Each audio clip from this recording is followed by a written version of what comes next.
Two K9s in the back of the house. Neighborhood tripping on us. They just mad, we don't know how to turn it down. Feel like Charlie Brown, only got my dog when I slide through town. Put in my French, but fuck you know about making these vibes and making it bounce.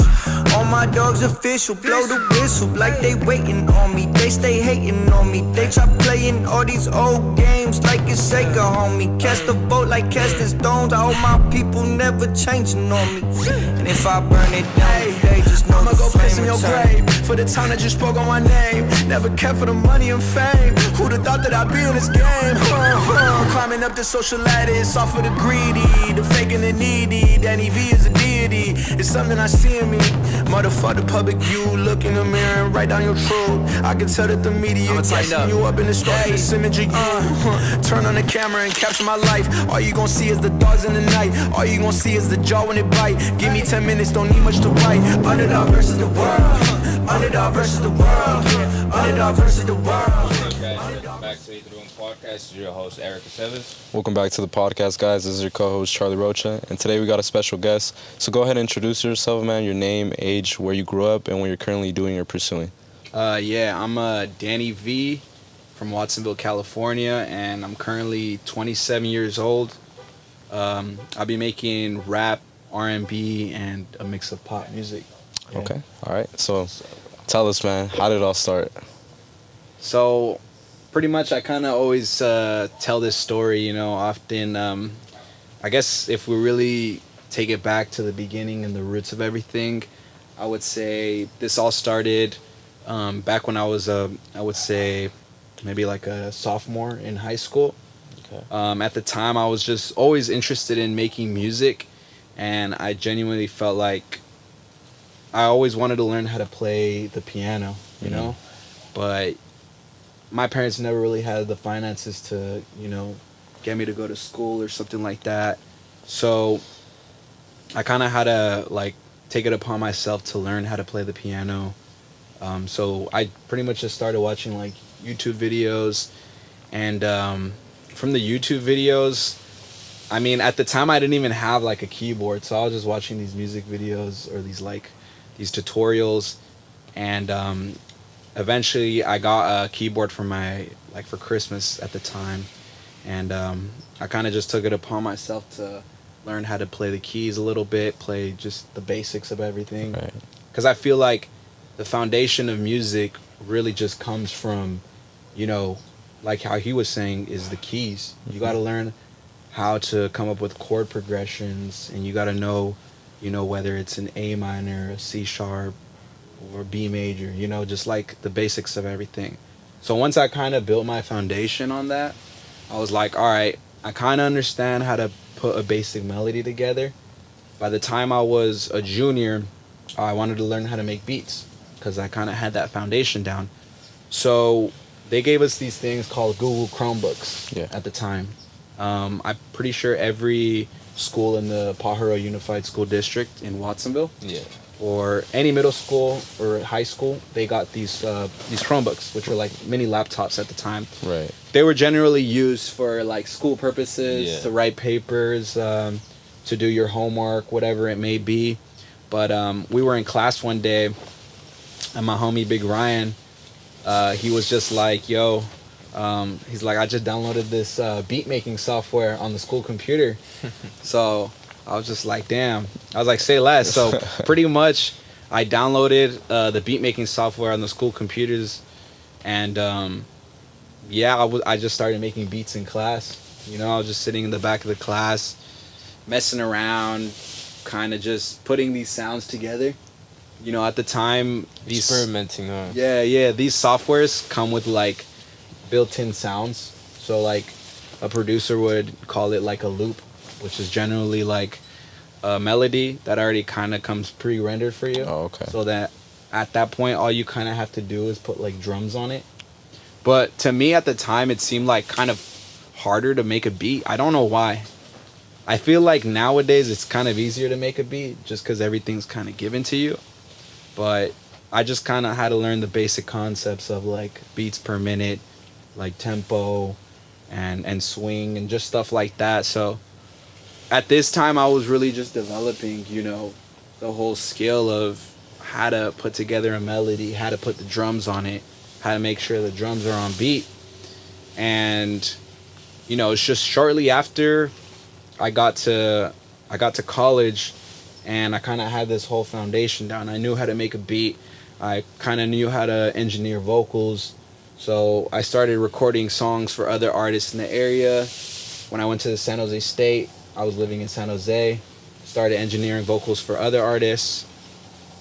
And then it was always just studio sessions with artists that I felt like they weren't necessarily bringing the beats justice that I was making. I was just like, it's not very good, So in my head, I'm like, I could do better than these guys right now. And how old were you at that time then? At the time when I was recording for other artists, or recording for them, I might have been like maybe 20. 20, 21. Youngin', bro. Yeah, something like that. I was like, just had started going to school out there, and just kind of developing that sound. And I was listening to a lot of reggaeton and just like Spanish music. And initially, that's really how I was writing music. I was writing songs in Spanish, and kind of as I kept going, I got more confident with my voice. So I was like, you know what, I'm gonna try to write in English or just try to rap.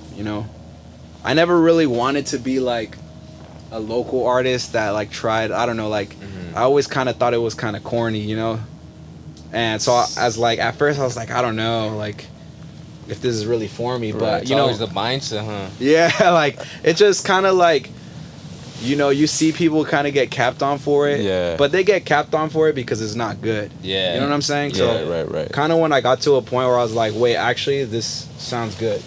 It doesn't sound corny. Like Yeah. it sounds like something professional, like something that someone would actually listen to. So I started writing songs and recording for about a year just by myself in my room. So you started adding vocals to your beats, right? Exactly. I started adding vocals to the beats, and sure enough, I dropped my first single, and a lot of people rock with it. It got a couple of thousand streams across platforms. So I was just like, you know what? Let's just keep going, and pretty much the rest is history from there. How old were you when you dropped your first single, bro? Dropped my first single, I remember it was the winter of 20. It was pretty much, we were just starting 2021 at the time. It was January 2021. It was this single called Toxic.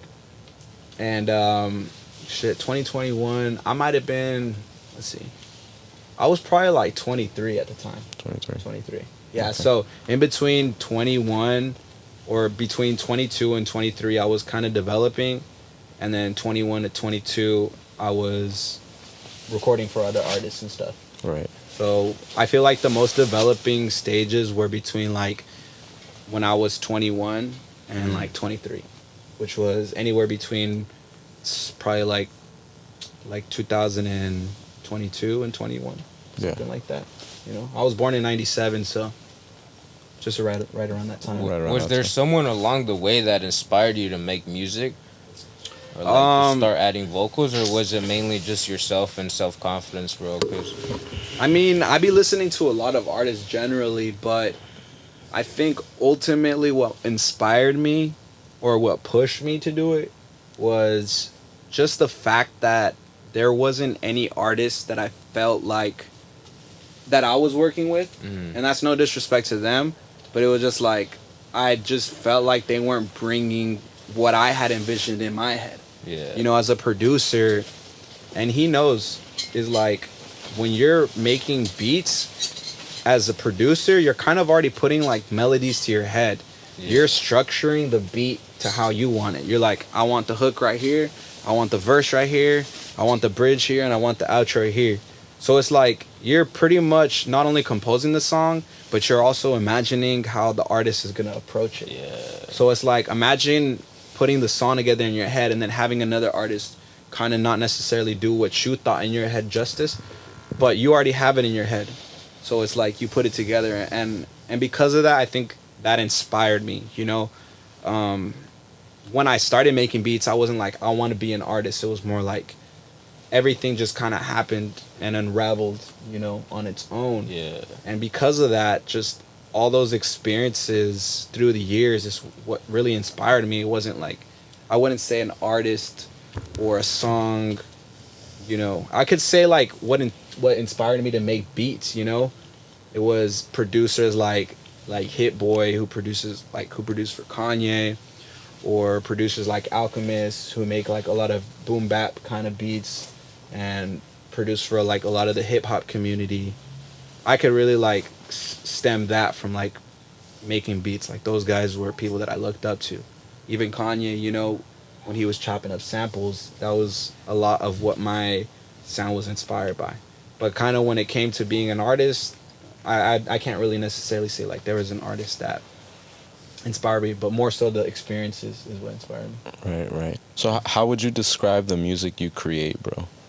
I mean, I would describe it as like a love kind of, I would say, energetic. I mean, like, it's kind of hard to put my music in a box because I could really, you got a mixture, huh? Yeah, it really is like a large spectrum of the sound. Like sometimes I could give you like a really R&B song, right, and then sometimes I can give you a really like hard rap song. Romantic, huh? Yeah, or romantic. Like it's a spectrum. And but if you were to put it like under like a genre, like I said in the beginning, it's like R&B, rap, and a little bit of pop. A little bit of pop. Yeah. Okay. So after you dropped your first single, bro, like how many more songs did you make after that year, let's say? After I dropped my first single? Yeah. So that was the thing, is like, I knew that after I dropped my first single, I was going to have to follow it up with a bunch of other songs. Yeah. So, like I said, that year prior to dropping the first single, I was, you know, writing a bunch of songs. So I was able to follow it up quickly, you know, with the next song and the next song. So at the time, I mean, off the tops, I could list like how I did it. It was Toxic. Then I did V Freestyle. Then I did Like It. Then I did Fame. Then I did Lavish. Then I did Player. Like, this is off the first year. I'm just kind of recollecting back. What else did I drop? Yeah, I was just dropping, like, I don't think I've stopped dropping since that moment. Like, literally, like, you could go into my catalog or you can go on my page and you can see since that moment it's been nonstop work. And that's great, bro. I mean, like, do you see, like, improvement in yourself as well? Yeah, most definitely. You know, I've become a better writer and become a better just artist, you know, being able to put songs together without necessarily, because I feel like I can go back to a lot of songs and be like, you know what, I didn't really like that song, or that verse was whack, you know, but I feel like I needed those experiences in order to, you know, build what I have now. I feel like I can, if I really like put my all into it, I can put like a well-written song together and kind of paint a picture for you and for the listeners. I feel like it was also a big thing to have self-confidence in yourself, right? Yeah, most definitely. I feel in anything that you do, I mean, it's important to have self-confidence and a drive and determination. Yeah. You know, because I feel it's easy to get derailed from your objective or your goal. No matter what that may be, it's easy to get distracted in anything that you do, whether it's music or just life. Generally. So let's get into it then, bro. So how did music help you in your personal life, right? Because I'm sure you didn't just grow as an artist, but you saw the discipline grow, the ambition. And often in times when you finally feel like you have a purpose, you see life differently. If before you saw it gray, now you see it green. Yeah, 100%. I think as a person, it's made me more open and vulnerable in a sense. Being able to feel confident enough to express the way I feel, because I think oftentimes it's easy for us to, you know, just box in our emotions and just, you know, shelve them, put them off to the side because of our, you know, daily responsibilities and stuff. So I think that I've been able to be more vocal in expressing how I feel. I think a lot of the time my songs are just an easy reflection of what I'm going through at the moment. You know, sometimes I'm happy or sometimes I'm mad. Right. One of those two. So, yeah. I see, like, on Instagram and stuff, I see you be, like, running a lot and stuff. Were you doing that prior to the music, or did that start after? That definitely started after, honestly. It started probably literally a year ago, actually. It started a year ago today. I started running with my boy Irv, the producer. Okay. He's right here for those of y'all who don't see him. He put me on to running, honestly. And it kind of just started because I felt that I wasn't disciplined enough in music, Right. or just my day-to-day tasks. Right. At the time too, I started reading, I don't know, you guys are probably familiar with like David Goggins. Oh, I don't yeah. know if you guys ever heard of him. For sure. But I was reading his book, and it just made me feel like, damn, I'm not doing shit. Like, I'm not going hard enough. Right. And I remember it was right after I had this event. And it's always after events, honestly, because sometimes events can be really humbling, you know, for you. You might think that you're, like, doing good. And not just events. For anyone who's doing something, like, you might feel like you were ready for a moment, and then maybe you weren't. So then you felt like you were underprepared or something like that. Right. You know? So for me, the running was a way for me to keep myself accountable for, you know, staying disciplined in my craft. And I think that although running is more of like a physical activity, I think it translates very well to just everyday activities, you know, keeping yourself accountable for showing up and you know, just getting the job done. Right. Waking up early, and because I feel like running and lifting, it's like one of those things that I try to do every day before I get my day started, before I even like make a song.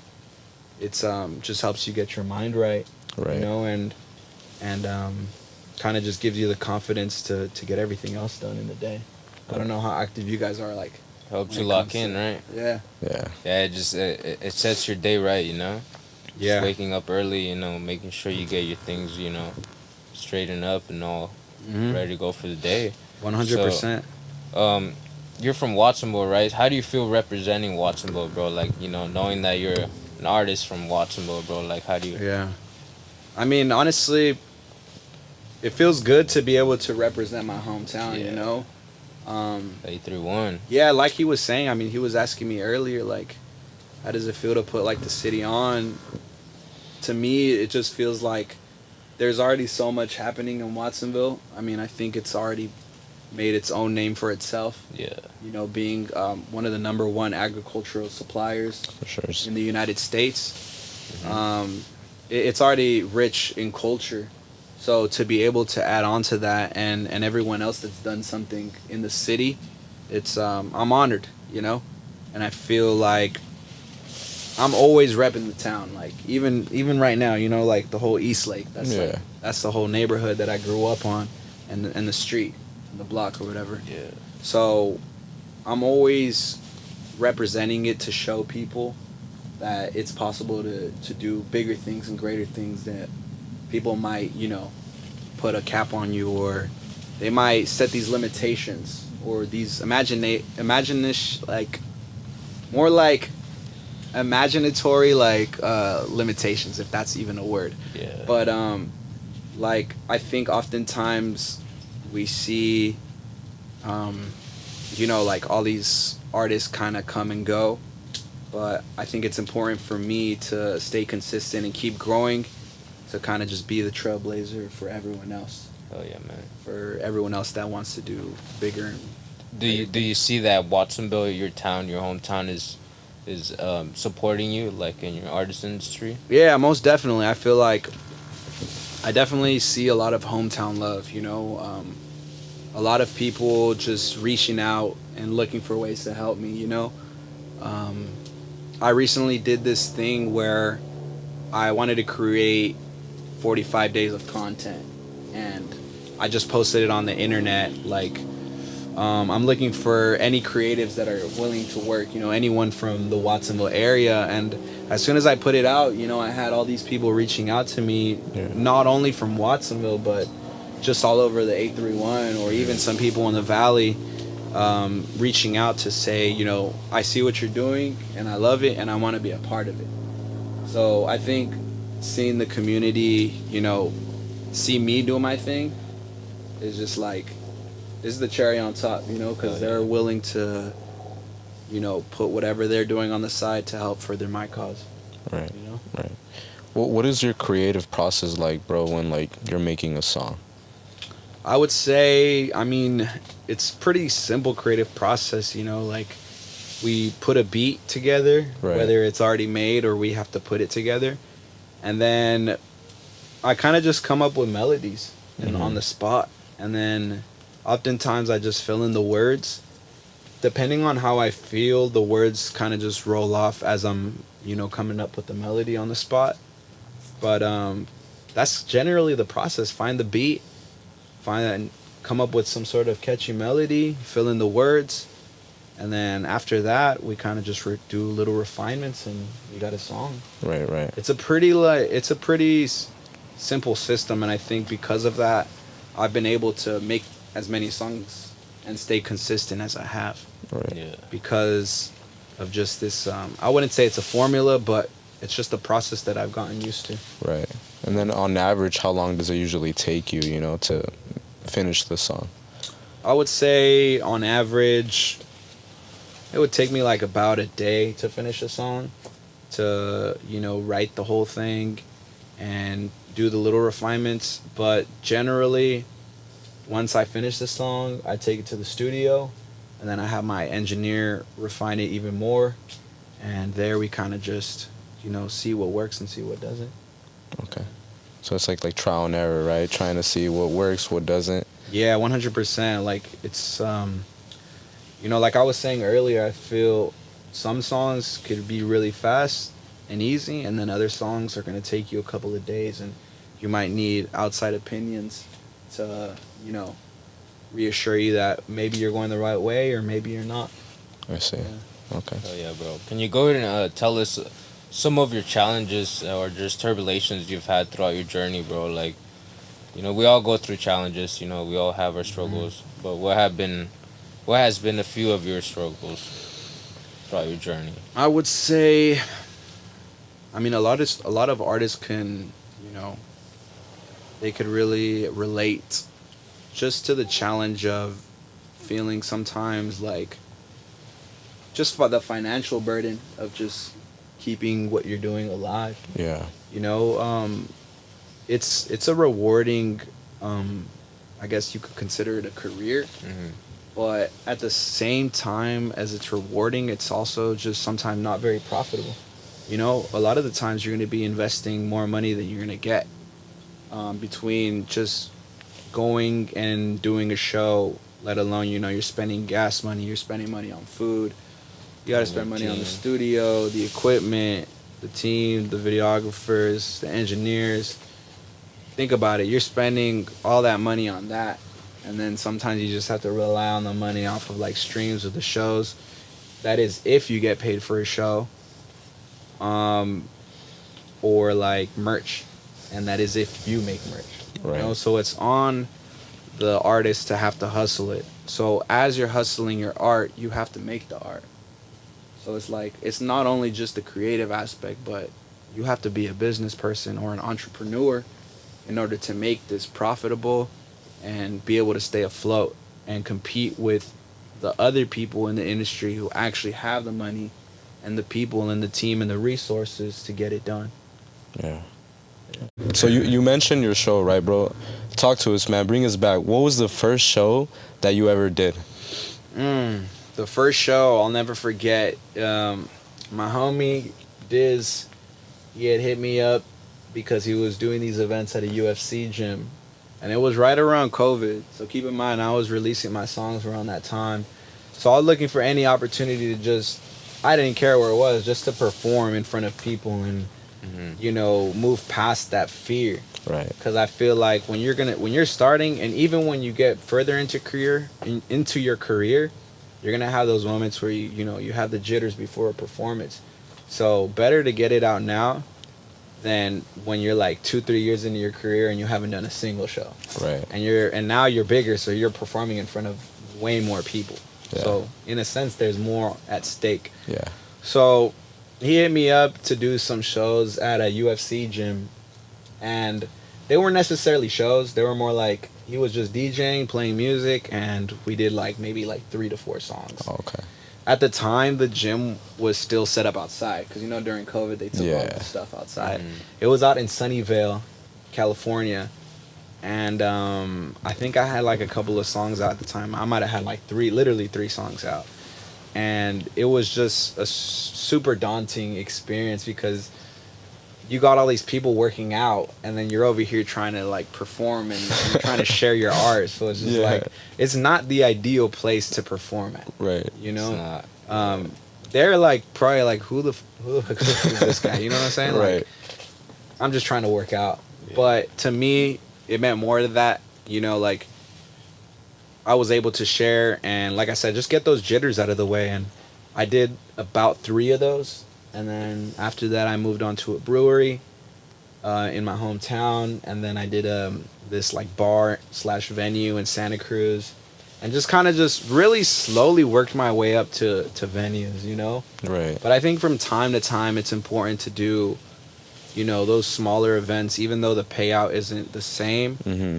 Just thinking about the impact that it may have, you know? Because even at the UFC events, even when I thought there was people not listening, I mean, there was people listening. Right. And paying attention. And sometimes they would come up to me and say, oh, hey, I like that song. Right.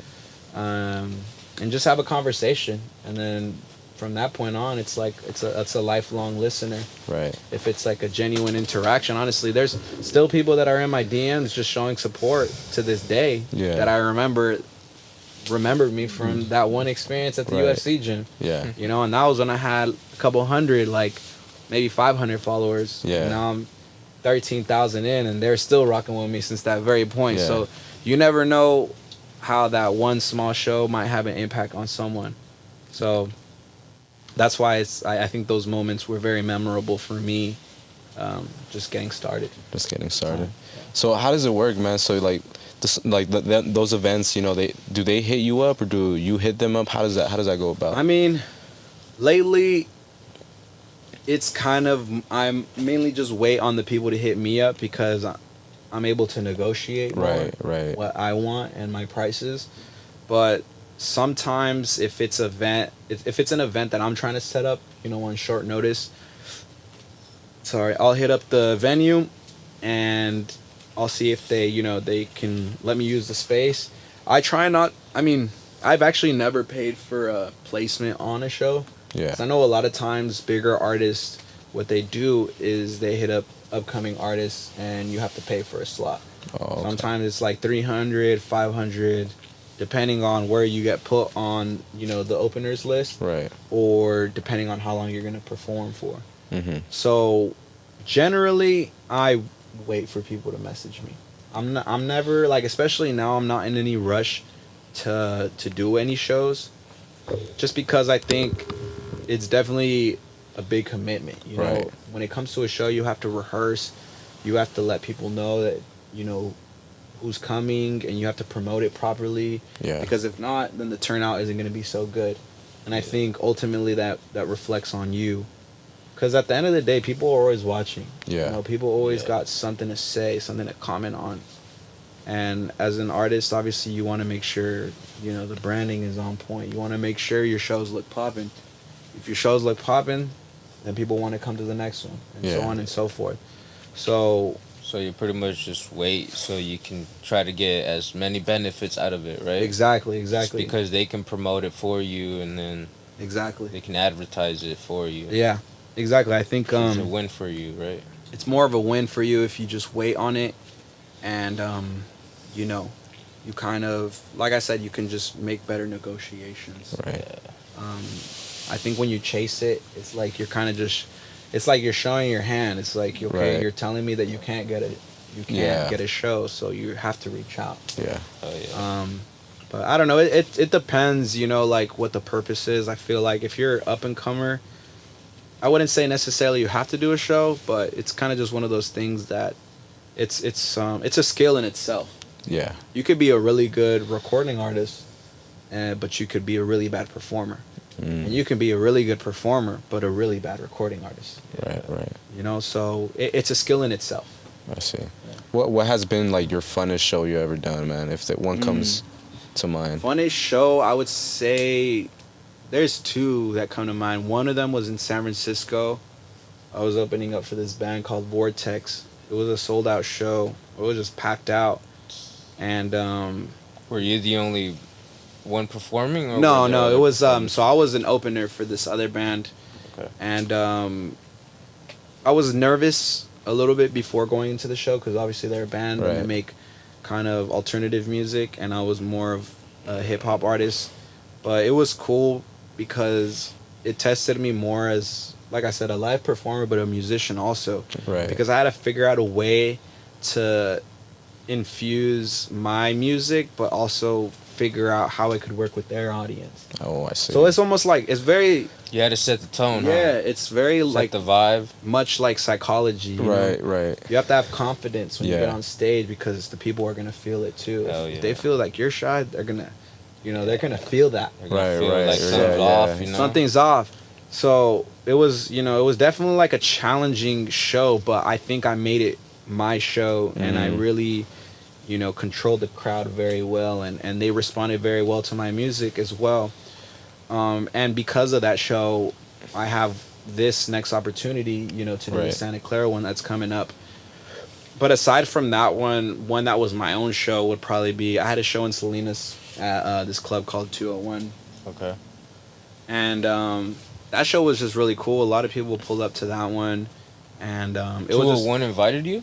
yeah. 201 okay. invited me. I've done like 3 shows with them, and they've always been like pretty good experiences. Was it at the reggaeton floor or? I've done them I've done one on both floors, Oh, on the okay. top floor and the bottom floor. Because the top floor is the banda one, The right? banda. So the first one that I did was in the banda room, Oh, that's crazy. and then Yeah. the second one was in the downstairs room. I mean, Right. both of them were pretty good turnouts, Yeah. But the first one that I did, I was kind of more of an opener, but still, I felt like I was more of a headliner at that point. And then the other one, I was headlining as well. But it's cool when you're a headliner because the people that are there are mainly there for you. And when you're singing certain songs, you can see the people that are singing. You it see with you. familiar faces, Exactly. You see the lips moving and Exactly. You see the Yeah. lips moving, as opposed to like the San Francisco one. It was cool, but not necessarily. It wasn't my crowd, and they weren't there to Right. see me. They didn't know But- who you were. Yeah, they didn't know who I was, but that show brought me new fans, Right. and really put me to the test. Like, one, is your music good enough for people to vibe with it, and Yeah. two, like, how good of a performer are you enough to see if like people, who don't know you will rock with you. Yeah, it tested your limits. Testing my limits for sure. So I think that was a really pivotal moment. But Out of this journey, like, what is your favorite thing out of like just doing it, bro, on the daily basis? I think it would have to be the feeling of making a good song.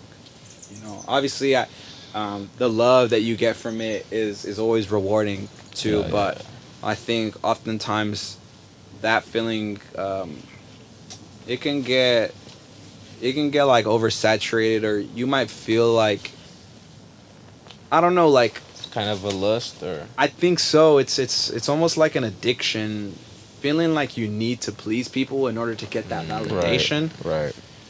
It's like a love-hate relationship with the support that I get. Obviously, that doesn't mean I don't like appreciate the love. yeah, It's just more so like I don't want to make music for that sole purpose. yeah. So for that reason, making a good song is what is most rewarding about making music. Just because you put in all this time to make a song and perfect it, and then finally when you get to the end, you get to listen to it, and then you get to put it out for other people to enjoy. Yeah. So, but me, when I release a song, I put it together and I listen to that song like 20 times, Yeah. like 30 times even, because you just have to Refine it. and stuff. refine it as you Right. go. So that's kind of why eventually when it's out, I'm already over the song. But in the moment when I made it, I'm super like in love with the process. Yeah. Oh yeah, bro. As a full-time artist, bro, how does your daily routine look like, bro? Like, you gotta fix the vocals when you wake up. Like, No, yeah, I mean that is definitely part of, my day. But generally, for example, let's say today, I woke up around 7.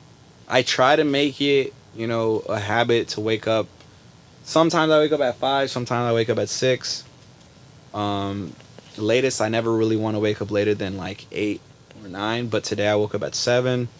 I pretty much do yoga in the morning for about 30 to 40 minutes. Okay. And that helps me kind of just get my mind right and make sure, like I kind of just start my day in a peaceful mood. Right. And not annoyed about something. Yeah. Then I clean up whatever I have to, whether it's the kitchen or my room. Generally, sometimes it's just my room. Clean up my room. I feel like your space is always just a reflection of, your mind. For sure. So if you have a dirty room, your mind's going to be dirty and cluttered. Right. So just clean my room. Whatever needs to be like moved, I'll move it. Today, I really just started recording. Sometimes generally after all that, I go to the gym, but I felt most inspired this morning to write a song. So yeah, I'll generally play the piano a little bit, warm up my vocals, and then get to recording. I recorded for about maybe like 2 hours today. And then after that, I took care of any like responsibilities I had to take care of, little errands around the house, go to the store, pick up this, pick up that. And then, just came here and took care of. do you sometimes be having like vocalist classes or stuff like that? I did take Sessions? I took one vocal lesson in Oakland with this instructor, and they kind of gave me these exercises Okay. that I practice. Pretty much, it's an ongoing practice that I do every day or just every time I record. Sometimes I do it, sometimes not, but generally I try to do it that way. I'm not straining my vocals too much. For sure, when it comes to a show, I try to keep my vocals, nice and warmed up. I think that that one class that I took, even though it's just one, I took a lot of it from it. And I definitely, keep that practice in motion. But ultimately, I never really took no like vocal classes or music classes. It kind of just took it upon myself to watch some videos. And if I did take something or that one class, I kind of just built on it and try to develop it my own way. Yeah. So just kind of just repeatedly just, created a tone on your voice and stuff? Yeah, 100%. I feel these days I experiment more so with the tone, because I feel like when I first started, it was just one tone. And I think it's cool when like you hear a song and sometimes it's low and then it's high. Yeah. And then sometimes it's really high. So, Because is that a challenge for like a few songs? Because some are more like slow, romantic-y, and then some are more like, high pitched. I would say, it's a little bit of a challenge. I mean, like I said, you gotta adjust to it, right? Yeah, every song has its own key. So the way your voice sits with it is just very unique in every song. Like some songs might be similar and certain ideas might overlap, but ultimately it's gonna be different. So I think just doing a vocal warm-up and preparing your voice for a session or a show is just always important. It's good for your dynamics. Yeah. When it comes to singing. Just like working out, you gotta get straight to stretching. Make sure you get your body warmed up for Exactly. the hustle. It's the same thing when it comes to recording and writing music. Yeah. So who's an artist, bro, you would like to collaborate with? Artists I would like to collaborate with. Dream artists, probably. I mean, there's a lot of artists. I like Tyler the Creator. Tyler the Creator's nice. I like Kanye. Alchemist. Hit Boy. I would say I feel every time I get asked that in an interview, I always say like those 5 for sure. 5, yeah. I like Tyler because he's really good with like just production. Yeah. Just generally coming up with the melodies and the chords and all that stuff, keeping it super creative and fresh. And then, like I said, Kanye's just the OG, I feel, at this point. Yeah.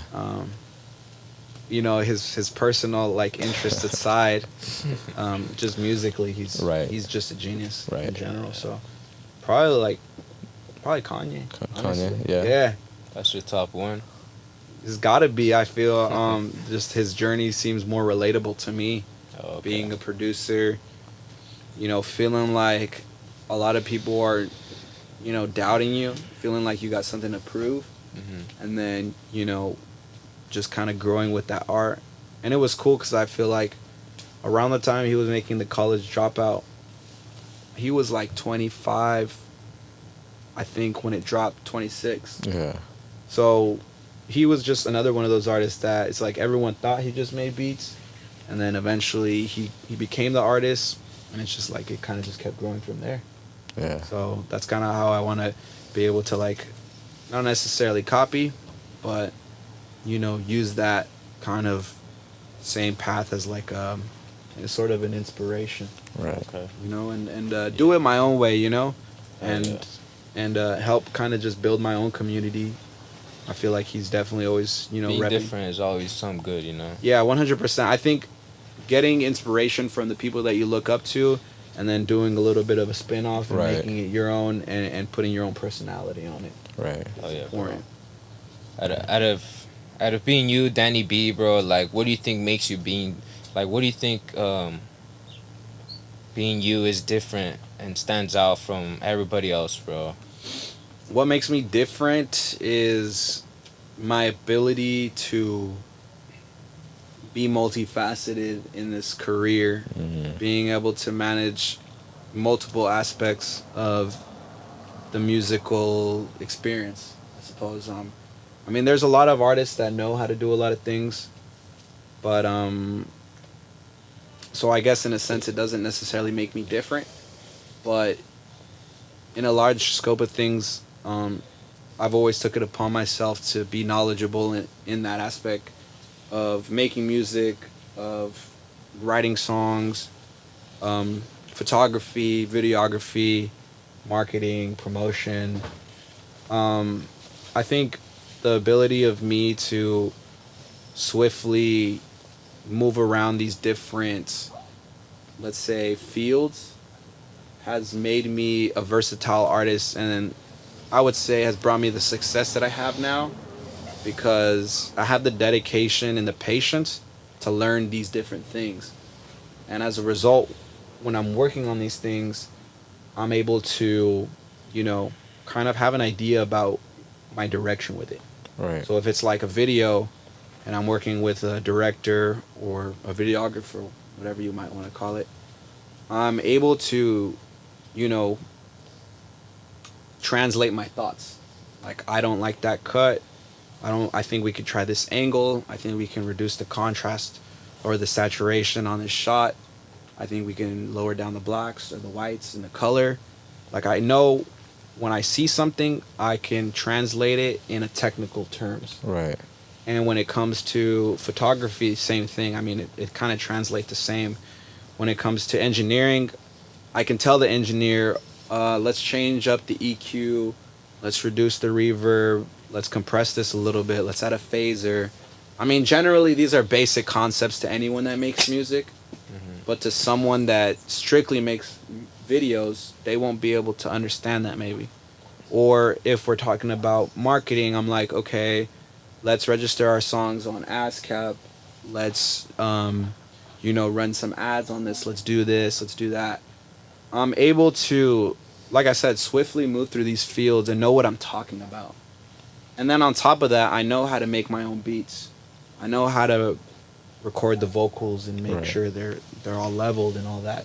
So my ability to do these things, it's what's made me different and what's made me separate myself from the local competition.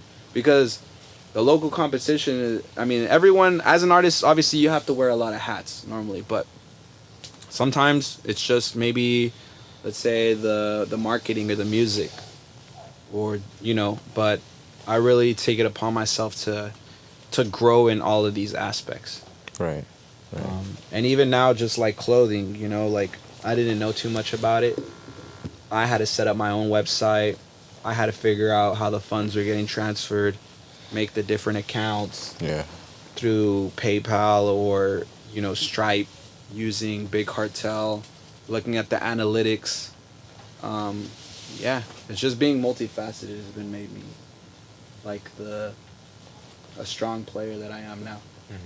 Being able to be successful in this field and just have the patience to keep going with it. Hell yeah, bro. I mean, all it takes is, the discipline, bro, and it seems like you got it, bro. You've been going at it hard, bro. I mean, since you say, since back then, since you were in college and stuff, bro, you took the faith, you took the leap, bro, to make the difference in yourself, bro, and 100%. you've successfully been doing it right, bro.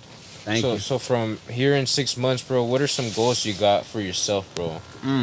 Yeah, I already got them in my head right now. All right, I'm trying to hit 10,000 monthly listeners on Spotify right now. Right now, where are you at? I'm currently listeners? I'm currently at 4,000. So it's like I've kind of just been going through like a waves in terms of monthly listeners. Sometimes it'll be at 8, sometimes it'll be at 6 or 7. My point is, it's continued to plateau at the same spot. So I have to figure out how can I get it past what I've already had it at before.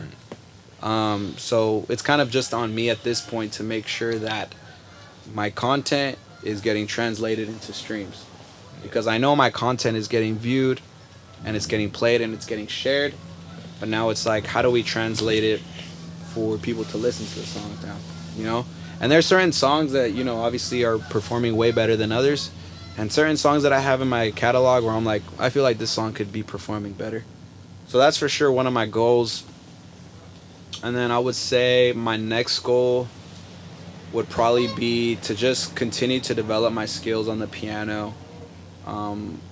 Right now I'm currently working on being able to play not only on tempo, but being able to sing while I play. Live? Yeah, live. I think that would be ultimately like a really good, That's a good skill, bro. good skill to have. For sure. Because it's so hard, because you have to memorize your lyrics and you have to remember to play on beat, and then you have to remember to not mess up what you're playing. So it's like your mind is really working at multiple things at the same time. Right. So I'm working on a song right now that I've been just kind of been practicing, trying to practice at least like an hour a day. Right, because I feel like not only am I trying to put the songs together, I'm still trying to like continue to drop at the same time. So like it's very important for me to split my time through my day well, but also not. I feel like when you work on music for too long, at some point it just doesn't even become productive. Right. I mean, just like anything, you do something for too long, the productivity is going to drop, and it's like at that point you're just wasting your time. Yeah. So For sure. On top of that, I mean, I think, speaking on that subject, just being able to stay productive through the day. I want to get better just generally at, dividing my day into things that can be like, just have more, to where I'm getting more done in the day. Because I feel like sometimes I spend too much time doing something, and then I feel like I'm slacking on this. So it's like I can spend a lot of time making music, but then I'm slacking on the promotion or marketing aspect of it. And then I also want to find time to like do my exercise, and then also find time to, anything outside of that I feel like needs any of my time of the day or tendency. Yeah, so pretty much just organizing your days and making sure you... Yeah, organizing the day, because I feel like ultimately, you're accountable. Hell yeah. Especially when you're independent artist, you don't have a boss. You don't. Or you don't have anyone telling you, hey, you need to get this done now on this day. You have to set your own dates in order for this to be, successful. It's like a job, pretty much. It's like, it's a job and you're your own boss. Yeah. Because like, if you're slacking on yourself, then, I mean, it's pretty much just going to show in the work. Yeah, it's just the disadvantage of having the job is you're pretty much stuck in the job, Yeah, 100%. So I think just keeping myself accountable for the time that I have, I think it's easy to waste time as an artist for sure. Like, it's easy to feel like you're doing something because you're an artist, but sometimes it's really like, nah. Like, I feel like sometimes you feel like going out and like networking is like productive, but sometimes it's just not productive with your time. Right. Or sometimes you feel like, oh, I'm on my phone, I'm marketing, but you're really just scrolling. You know what I'm saying? Yeah, like, for sure. just keeping yourself accountable. Accountable and actually doing Actually it, right? doing it, and not saying like, oh, I'm marketing or I'm networking. Looking for ideas. Scrolling through TikTok. But really, yeah, you're just wasting time. Right. And yeah. So as we close the podcast, bro, any advice to the audience? I think, I mean, advice I could give you guys, I would say, is just staying consistent, you know, staying patient, and always finding new ways to stay hungry. I feel like no matter what that may be, like I said, I feel like today there's just so many distractions. It's easy to just spend, 3-4 hours on your phone. I mean, obviously not at once, but just look at that time you spend on your phone. I think at the end of the week it gives you that number, like, right. Oh, you spent this amount. So it's like at the moment it might not seem like a lot, but ultimately when you add it all up and you think about how much you can get done when you're not on your phone, I think we could do a lot more. And I'm speaking for myself too, because I feel like that's just another thing that I struggle with myself, is just learning how to like stay off of it, but when I do use it in a productive way. So just stay focused and stay consistent. It's like, just in a world with just so much chaos, I think it's just easy to just get derailed from your vision or your goals. So write your goals down and make a plan, and figure out a way to execute it, and build a team that's going to help you execute your dreams or your goals. Yeah. There it is, guys. Trying to be in the house, man. It's a pleasure having you, Yes, bro. sir, man. Thank you, Thank man. you guys for Appreciate having you, man. You here, bro. Appreciate honestly. it. Thank you, man. Appreciate you, man. We look nothing but, a lot more positivity and, growth for Success, for yourself, bro. bro. Everything, bro. Success, Yeah. bro. Definitely. Go ahead and tell the people real quick, man, about your next show real quick. Oh yeah. Next show is gonna be Santa Clara University. It's technically only for students, so Yeah, y'all if you're a wouldn't student, be able though. to go. If you're a student, you can pull up. Yeah. If you're not, y'all gonna have to wait for the next one, man. Hell yeah. Gotcha, man. Appreciate you, man. Thank you Appreciate guys, you, for man. real. But can you go ahead and tell the listeners as well where they can find you, bro? Throw out your Spotify, Instagram. Yeah, so on Spotify and streaming platforms, it's Danny V. And then on all like social media platforms, that's Danny V. THATS, Danny V. And that's on all platforms. There it is, guys. There it is, Appreciate you boys. guys. Danny V. Peace out. Okay.